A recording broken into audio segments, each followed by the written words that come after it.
Hello there, Seoul mates! Ready to dive into a city where majestic palaces neighbor neon-lit streets, stray cats reign supreme, and every meal is a spicy love affair?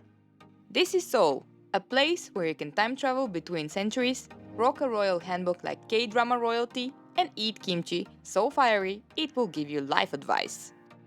In this video, we're spilling the tea on how to explore Seoul from a different angle, and why fried chicken and beer isn't just a meal, it's a national sport. Don't forget to like and subscribe to see our future adventures. Hello there, original travelers. Welcome to another video of ours, and this time we are in Seoul in South Korea. Don't forget to stay until the end to see where we are now. Cheers, everyone.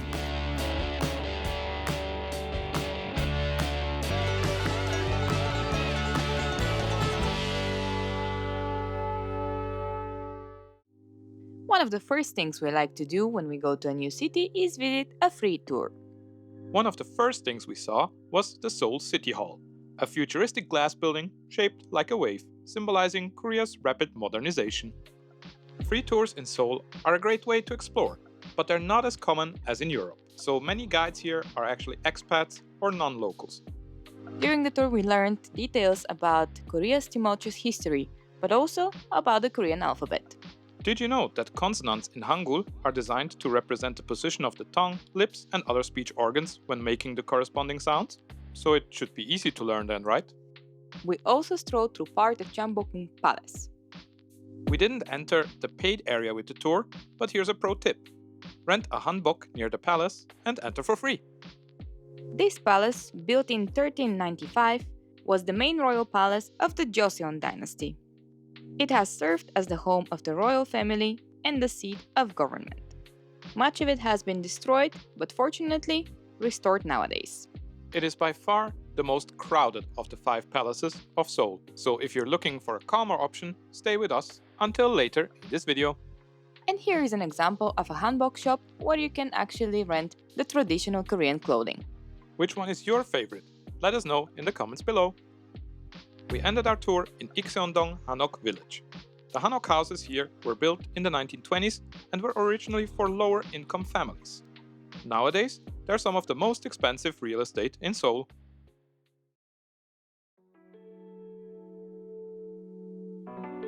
We did promise you a bit of a less popular palace.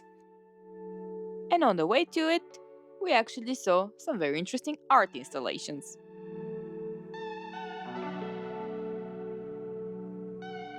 Changgyeonggung Palace is usually really quiet, making it perfect for a relaxed visit. And there is a lot to discover here.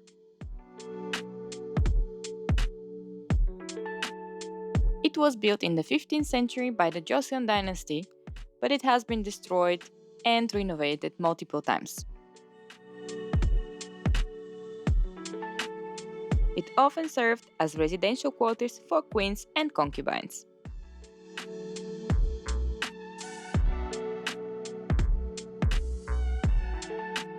Nowadays, the palace is frequented by local wedding couples for their wedding photo sessions. And we must say, it really does make a great background for photos.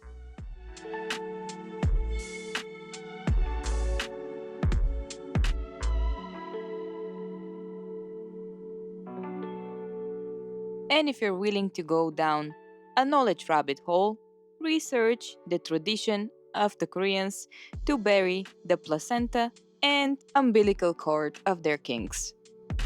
We see an example of something like this enshrined here.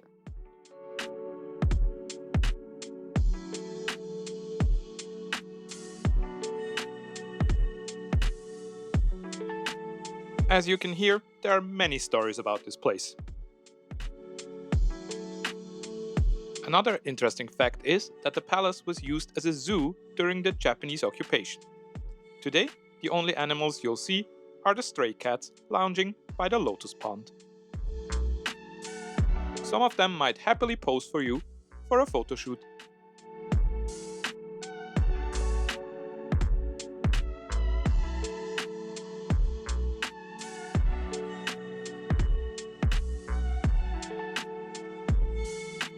And for more fantastic photo opportunities, check out the greenhouse with some bonsai and other great plants.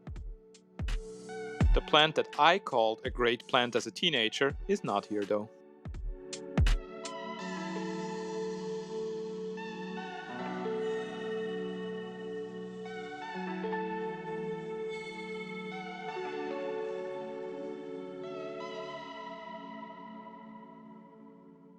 Walking so much made us hungry. So we decided to go and open our appetite further with some kimchi samples. And those we found in the Kimchi Museum. And we have to say, the entrance was really hard to find. We would like to give you some hints how to find it, but we forgot how we found it in the end.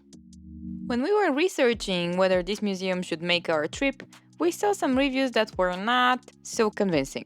However, we love kimchi so much that we decided to go for it. There are over 200 types of kimchi, and each region in Korea has its own variation. The museum showcases everything from traditional to modern fusion kimchi. The museum was very interactive and you could learn about different types of kimchi as well as recipes. And most importantly, there is a tasting room. You can try 3 different types of kimchi, and our favorite one was the stir-fried one.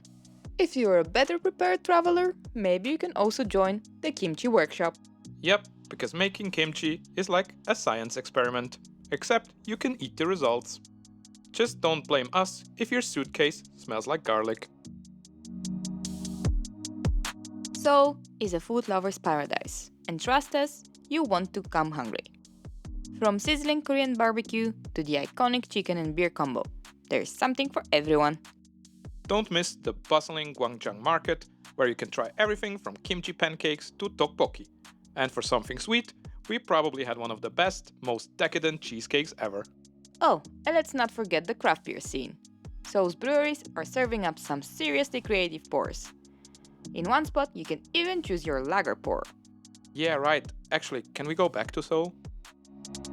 And if you're interested in beer, you can also check out our Zurich beer tour. Sadly, we don't have fried chicken there yet. If you want the full foodie breakdown, we've got a whole video coming on where to eat and drink in Seoul, so make sure to subscribe so you don't miss it. We love Korean fried chicken and we love beer, so we booked ourselves a tour that combines the two. However, upon arriving, our guide Jeff asked us how adventurous we are. And now everyone, meet Jeff. There we go. Again? Yes. Alright, so this is how the cool kids actually drink their soju. They shake it and they spin it out and they do that. Yeah. The Koreans actually have their own word for fried chicken and beer, kimchi-making, and it became a national obsession during the 2002 World Cup. The Koreans would gather to watch games and eat fried chicken and drink beer, creating a cultural phenomenon. Jeff offered us to make a more custom itinerary for us, as we were the only people booked on the tour this day. Our customized tour included dakgalbi and brought us to Mangwon Market, where we tried hot dog, rice flour donuts, and the viral s'mores ice cream. Okay. Okay, let's go. Yeah.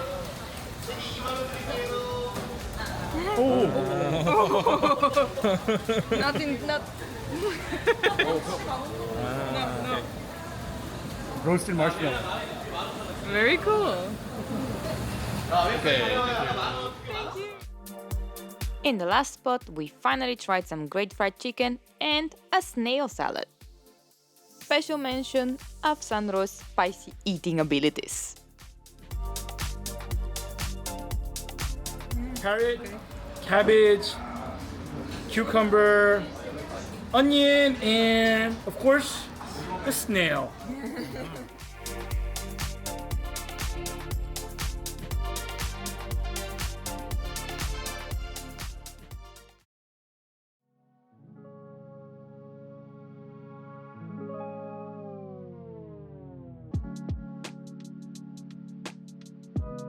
On our way to the Bukchon village, we tried a little snack, a cheese bread with egg, and we saw some really interesting shops.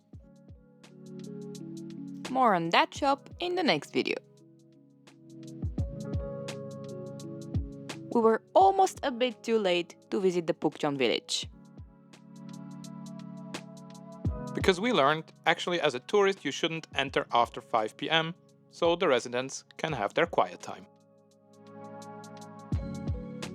Bukchon means northern village, and it was historically home to aristocrats and scholars. Today, it's a mix of traditional homes, galleries, and tea houses.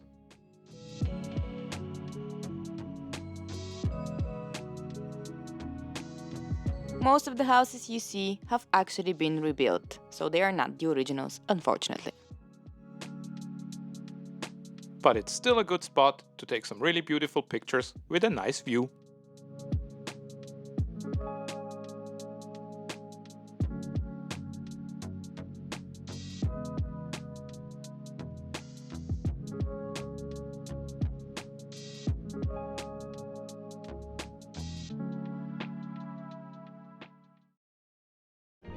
Thank you so much for watching. We hope you enjoyed this video from Seoul in South Korea. And now, as usual, guys, don't forget to like and subscribe to see more videos from Korea, Japan, and around the world. Cheers, everyone!